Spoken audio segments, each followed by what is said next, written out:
안녕하세요. 시간 단축에 대해서 얘기를 해보려고 합니다. 많은 분들이 그런 얘기를 합니다. 선생님, 시간 단축은 어떻게 해야 되나요? 문제를 풀 때 시간이 모자르는데 어떻게 해야 되나요? 그런 얘기를 합니다. 그러면서 학생들이 보통 뭘 하냐면 문제를 푸는 연습을 하죠. 문제 푸는 연습. 근데 여러분들이 해보셔서 아시겠지만 문제를 푼다고 해서 시간 단축이 되지는 않습니다. 왜냐면 여러분이 문장을 읽어 나가는 속도라고 하는 것은 그렇게 빠르게 향상되는 것이 아니기 때문에 그렇습니다. 그럼 또 이렇게 질문하는 거죠. 선생님, 어떤 사람은 뭐 2달 만에 뭐 200점, 300점씩 올리고 막 그러는데 그 사람들은 어떻게 된 건가요? 이런 질문을 하는데 여러분이 그런 걸 생각하셔야 돼요. 토익은요, 정말 여러 가지 배경을 가진 사람들이 시험을 봅니다.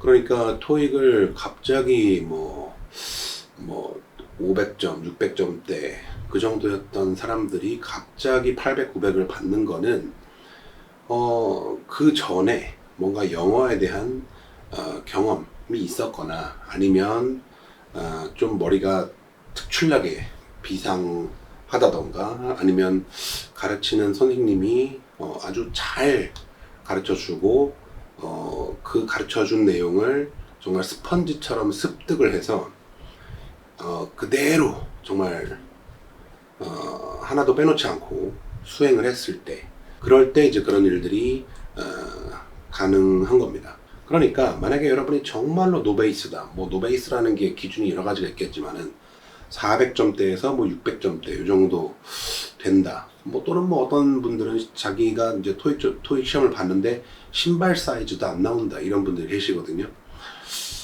그런 분들은 그 전에 어떤 영어에 대한 경험이 없었다고 한다면 꽤 오래 걸릴 수 있다는 거, 그거를 좀 감안을 하실 필요가 있어요. 그래서 다시 그 시간 단축이라는 주제로 돌아가 보면 여러분이 문제를 풀 때 왜 시간이 모자르냐? 독해력이 딸려서 그래요. 한마디로 그냥 독해력이 딸려서 그렇습니다. 근데 독해력이 딸린다, 독해력이 부족하다, 그게 무슨 뜻이냐면 어떤 문장을 봤을 때 그 문장 안에 들어있는 어떤 문법적인 개념, 그리고 그 문법적인 개념들이 모여서 만들어내는 그 문장의 구조, 그런 것들을 당연히 다 이해를 하고 있어야 되고 그 구조에 맞게 그냥 느낌으로 때려 맞추는 그런 해석이 아니고 그 구조를 정확히 반영해서 토시 하나까지 직역을 해내는 그런 것들이 일단은 가장 기본적인 겁니다. 가장 기본적인 거예요. 제가 여기서 다시 한번 강조를 드리지만 대부분의 학생들은요, 여러분이 진짜로 자신을 노베이스라고 생각하고 나는 토익 점수가 뭐 400점, 500점, 600점 또는 뭐 진짜 신발 사이즈 이렇게 된다고 하면 여러분의 해석은 대부분 다 뭐다? 정확한 해석과는 거리가 멀다는 겁니다. 다 그냥 느낌적인 해석으로 때려 맞춰서 해석을 하고 있을 거라고요. 그거는 무슨 소리냐면 그 눈앞에 있는 문장을, 그리고 그 문장들이 모여서 만드는 글을 제대로 이해를 못하고 있다는 겁니다. 읽긴 읽었으되 이해를 못하는 거예요. 그러면 내가 어떤 글을 읽었는데 이해를 못했어요. 그러면 그 글과 관련된 문제를 풀려고 해. 풀릴까요? 당연히 안 풀리겠죠.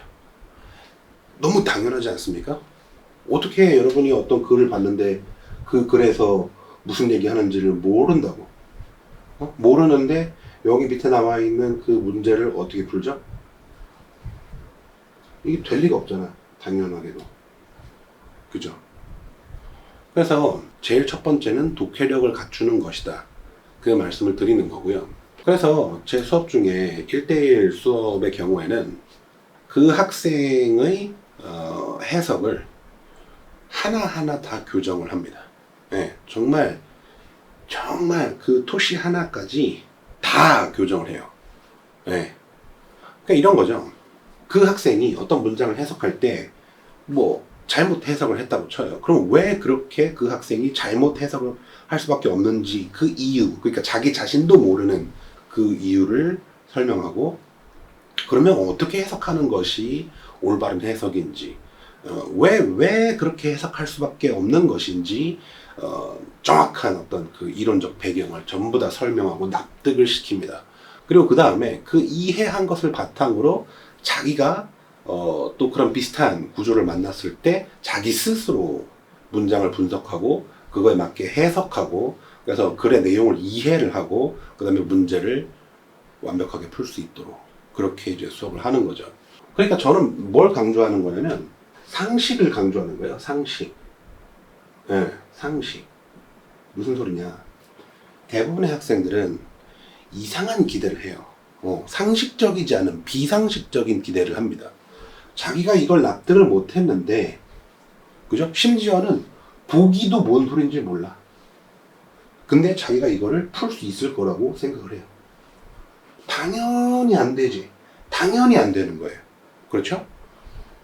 그러면 우리는 뭘 하면 됩니까? 되는 방법이 뭔지를 알아야 돼요. 되는 방법이 뭐냐? 그래서 그 되는 방법대로 공부를 하면 여러분이 애쓰지 않아도 자동적으로 자연스럽게 문제가 풀려버린다는 거예요.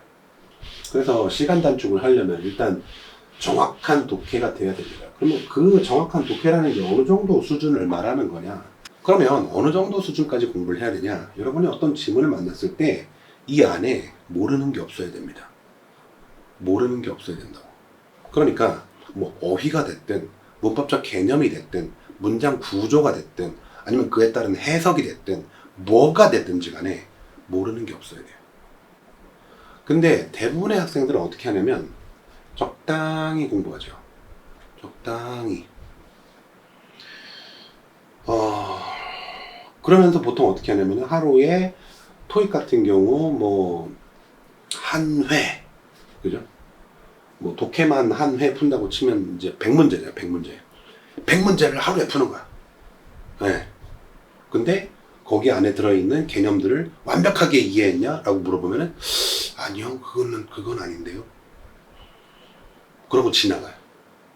모르는 채로 그냥 지나간다고. 그거는요, 공부가 아니에요. 솔직히 말씀드릴게요. 그건 공부 아니에요. 영어라는 과목은 그런 식으로 공부하면 진짜 고생만 죽도록 하고 점수는 안 나옵니다. 그럼 뭘 해야 되냐? 이 한 지문을 그냥 하루 종일 보세요. 하루 종일. 아니면 여러분이 예를 들어서 오늘 6시간 공부할 거야. 6시간. 그럼 6시간 동안 뭐 해요? 다른 거 하지 마. 다른 거 하지 마시라고요. 뭐만 하라고요? 여기 안에 들어있는 모든 것들을 깊게 파보세요. 뭐 분사구문이 들어있다. 그러면 내가 분사구문이 뭔지를 아나? 왜냐면 분사구문이 이렇게 생겼죠. 뭐 주어 동사 하고 쭉 가서 뭐 콤마 찍고 동사에다 ing 해가지고 이렇게 생겼어요. 그러면 학생 진짜 초보들은 이게 분사구문인 거 자체를 모르거든요. 그쵸? 이게 분사구문인 거 자체를 몰라. 그러니까 머릿속에 아주 기초적인 개념도 없는 거죠. 물론 분사구문이 아주 기초적인 내용은 아니지만 들어본 적도 없는 거지. 그러니까 눈앞에 얘를 놓고도 얘가 분사구문인지 모르는 거예요. 그 상태에서는 생각을 할 수가 없어요. 생각의 재료가 없다고. 그렇기 때문에 기본적인 개념은 조금 공부를 하셔야 됩니다. 네. 기본적인 개념은 공부를 하시고 그 상태에서 이런 아주 그냥 처음 그냥 0부터 시작하는 거죠. 내가 이걸 딱 봤을 때 이게 분사구문이라는 거를 알아볼 수 있는가? 그러면 어떻게 돼요? 분사구문이라고 의심되는 거 그걸 다 찾아요. 그죠? 분사구문이라고 의심할 만한 것을 다 찾습니다. 그 다음에 어떻게 하냐? 그게 진짜 분사구문인지 검증을 합니다. 네. 어떻게 검증하나요? 해석으로 합니다. 그리고 그 다음에 분사구문이 가지는 특징이 있죠. 예를 들어서 여기가 뭐 접속사, 주어, 동사가 있어야 되더라. 그러면 그 접속사, 주어, 동사를 내가 써볼 수 있는지. 네. 그런 것도 당연히 해봐야겠죠. 당연히 하는 겁니다. 이거는 무슨 오늘 날이 좋으면 하고 날이 안 좋으면 안 하고 이런 게 아니고요. 당연히 하는 거예요. 당연히. 이해되시겠어요? 기계적으로 하는 거예요. 그냥 분사구문 나온다 그러면 접주도 당연히 찾는 겁니다. 그러니까 결국 뭐냐면요, 가설을 세우고, 그죠? 가설을 세우고 검증을 하는 거예요. 검증. 그죠? 그래서 만약에 맞다 그러면 오케이지. 그럼 오케이야. 근데 만약에 검증을 해봤는데 아닌 것 같아요. 그럼 어떻게 해야 돼요? 다른 길을 찾아야 되죠. 다른 길. 그래서 예를 들어서 여기에 명사가 있는데 그 명사를 이렇게 꾸며주더라. 그러면은 분사구문이라고 부르지 않아요. 그거는. 그러니까 그런 것들을 계속 가설을 세우고 검증하고, 그죠? 그럼 이 검증을 어떻게 하냐? 검증을 어떻게 할 것이냐? 가장 강력한 방법은 해석이에요. 해석. 근데 문제는 뭐냐? 해석을 했을 때 자기 해석이 맞는 것처럼 들려요. 그게 문제예요. 뭔 얘기인지 아시겠어요? 나는 내 해석이 문제가 없는 것처럼 들린다고. 그러면 여러분은 기본적으로 어떤 자세를 가져야 돼요? 내 해석은 틀릴 확률이 많다. 조금이라도 이상하면 그것에 대해서 의심한다. 그 생각을 하셔야 돼요. 언제까지? 내 해석이 거의 100% 맞다라고 검증이 딱 될 때까지, 그럼 확신이 딱 들 때까지는 계속 의심하셔야 돼요. 계속. 그리고 내가 내 눈으로 나의 시각에서 내 해석을 봤을 때는 맞게 보인다. 그러면 누군가가 너 해석 틀렸어 이렇게 얘기해 줄 사람이 있어야 되잖아요. 그거는 선생님을 고용하시거나, 그죠? 아니면 본인의 해석을 녹음을 하시든지 어디다 써보시든지 하세요. 그 다음에 다시 읽어봐. 제3자적인 시각으로 읽어보세요. 들어보시든지. 그러면 뭔가 좀 이상한 부분이 있지 않겠습니까? 근데 학생들의 문제는 뭐다? 이상한 줄 알면서도 넘어간다고. 이상한 줄 알면서도 넘어간다고. 그러면 여러분은 영어 절대 못해요. 제가 이거는 진짜 단언해서 말씀드릴 수 있습니다. 여러분이 어떤 문장을 해석했는데 뭔가 좀 이상해. 근데 그냥 넘어가. 공부를 그런 식으로 해. 그렇게 하면 백날에도 안 된다고. 그래서 해석, 그 다음에 쌤의 설명이다. 근데 이 쌤의 설명은 좀 문제가 있어요. 왜냐면 좋은 쌤 만나기가 어려워. 그게 진짜 어려워요. 좋은 쌤 만나기가 어렵다. 최소한 여러분이 목적하는 그곳까지 데려가 줄 수 있는 선생님이어야 되는데 그런 쌤이 되게 드뭅니다. 그럼 정 안 되면 해설을 보셔야 될 수도 있죠. 아니면은 플러스 알파로 문법책 같은 거를 볼 수도 있고요. 그죠? 아니면 인터넷을 뒤져볼 수도 있겠죠.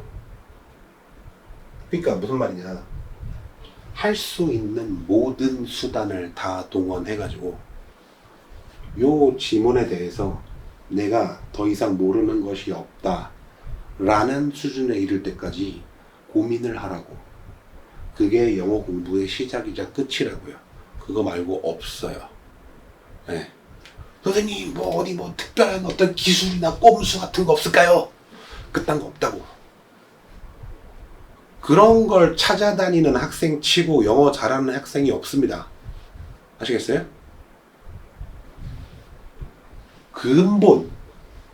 근본적이고 기본적인 그걸 잘해야 되는 거예요. 뚝심 있게 한 방향으로 밀고 가는 게 필요한 거예요. 내가 오직 원하는 것은 뭐다? 기술, 스킬 그런 게 아니고 뭐다? 옳은 방법. 영어를 공부하는 옳은 방법이 뭐냐? 옳기도 하고 효율적이기도 한 합리적인 그 방법이 뭐냐, 그걸 찾는 거예요. 근데 무슨 뭐 기술 그래서 다시 시간 단축으로 돌아가서, 만약에 여러분이 이런 독해력이 갖추어졌어요. 그러면 어떻게 되냐, 시간에 대해서 고민하지 않게 됩니다. 왜? 너무 잘 읽혀, 문장이. 그냥 잘잘잘잘잘 해석이 다 돼요. 그리고 내용 파악 다 돼요. 보기에 대한 해석 다 돼요. 답이 뭐고 오답이 뭔지 다 보여요. 문장 구조 분석이 안 되는 문장이 없어. 그러니까 어떻게 돼요? 시간이 남아. 시간이 남는다고. 간단하죠? 네. 시간 단축의 원리는 그런 겁니다. 그리고 또 여담으로, 제가 이런 얘기 해드려도 이제 이게 얼마나 중요한 얘기인지 알아들으실 분이 얼마나 계실지는 잘 모르겠습니다만은, 방금 제가 얘기한 거 엄청 중요한 겁니다. 그 외에 하나 더 덧붙여서 말씀을 드리자면, 보통 시간이 모자른 학생들이 어떤 짓을 하는지 제가 보여드릴게요. 자, 1번부터 100번까지 독해 문제가 있어요. 그러면 시간이 모자르니까 보통 어떻게 하냐면 그냥 막 이렇게 해요. 그죠? 이거 뭐예요? 막 쉬운 문제, 내가 풀 수 있는 문제가 어딨지? 그거 찾아다니는 거죠. 이렇게 하면 무슨 문제가 생기냐? 내가 뭘 풀었고 뭘 찍었는지를 알 수가 없어요. 이해되세요? 내가 뭘 풀었고 뭘 찍었는지를 알 수가 없어. 그리고 뭐 얼마만큼의 문제를 못 풀었는지도 감이 안 와. 그리고 이거는 장기적으로 안 좋아요. 이런 방식은. 왜 그런지 설명을 해드릴게요. 제가 학생들 가르칠 때 시간 단축을 위해서 훈련시키는 거는 딱 한 가지예요. 뒤에 예를 들어서 뭐 다시 그려볼까요? 자, 1번부터 100번까지 있잖아요. 여러분이 그냥 지금 500점이야. 4,500점이야. 근데 한 800점 정도 받으면 참 좋겠어. 근데 아직 그 정도 실력은 안 되고, 일단 700점만 받아도 감지덕지다. 그럼 어떻게 하시면 되냐?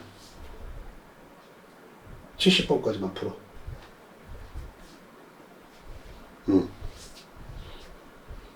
이해되세요? 70번까지만 풀으라고. 뒤에 풀지 마세요. 풀지 마. 근데 어떻게 하냐? 여기는요, 여기는 다 읽고 이해하고 생각을 해서 반드시 맞추리라 라는 그런 마인드로 문제를 푸세요. 뭐라고? 여기 풀지 말라고. 30문제 날려 그냥. 근데 읽고 푼 거는 다 맞추세요. 그게 1차 목표가 돼야 됩니다. 네. 이걸 못하잖아요? 이걸 못하면요, 여러분은 100번까지 못 풀어요. 다 풀어도 이렇게 돼. 이렇게 그냥 막 중구난방으로 점프하면서 풀고, 그러고 나서 점수가 500점 나올 거예요. 이해되세요? 근데 만약에 밑에 방법으로 풀잖아요? 그럼 700점 나오겠죠? 듣기도 똑같이 다 맞는다는 전제하에, 이 정도 비율로 맞는다는 전제하에. 그리고요, 만약에 이게 됐어, 내가 이게 됐다 그러면 뭘 하냐, 다음번에는 80번까지 푸는 거예요. 80번까지 풀어. 그게 두 번째 목표야. 그때도 역시 뭐예요? 20문제 풀지 마. 20문제 풀지 말고요, 역시 여기도 다 읽고 푸세요. 그리고 다 맞추세요. 그거 뭐 하란 얘기예요? 독해력을 높이라고. 근본적인 실력을 높이라고요. 그 다음에 뭐 어떻게 하는지 알겠죠? 이런 식으로 그 다음에는 여기 90번까지 풀어요. 10문제 날려. 근데 다 맞춰. 뭔 얘기인지 아시겠어요? 90문제 여기까지 읽고 푼 건 다 맞추라고. 뒤에 10문제 날리고. 그러면 어느 순간 내가 100번까지 다 풀면서, 그죠? 100번까지 다 풀면서 다 읽고 다 이해하고 문제를 정확하게 풀어서 어떤 확신으로 문제를 풀 수 있냐? 이게 답이 아니면 오늘 지구는 끝난다. 그런 마인드로 풀 수 있게 돼요. 이게 영어 공부의 원리입니다. 시간 단축의 원리예요. 이거요, 백날 해봤자 안 돼요. 해보세요. 이거 백날 해보세요, 진짜로. 뭐 한 5년 잡고 해보세요. 되나? 안 된다니까? 이게 유일한 방법이라고. 그리고 여러분이 실력이 안 되는데 어느 날 갑자기 용 쓴다고 해가지고 될 것 같아요? 안 되지, 당연히. 근본적인 실력을 올리는 것만이 점수를 높이는 가장 빠른 길이다. 그거를 좀 납득을 해주시기 바랍니다. 네, 오늘은 여기까지 하겠습니다. 뭐 궁금한 게 있으시면 댓글을 달아주세요. 제가 대답해 드릴 수 있는 한 최대한 답변을 해 드릴 거고요. 이런 내용이 궁금하시다면 제 강의가 있습니다. 이 영상의 설명란에 보시면 강의가 있어요. 확인해 보시면 되겠죠. 네, 감사합니다.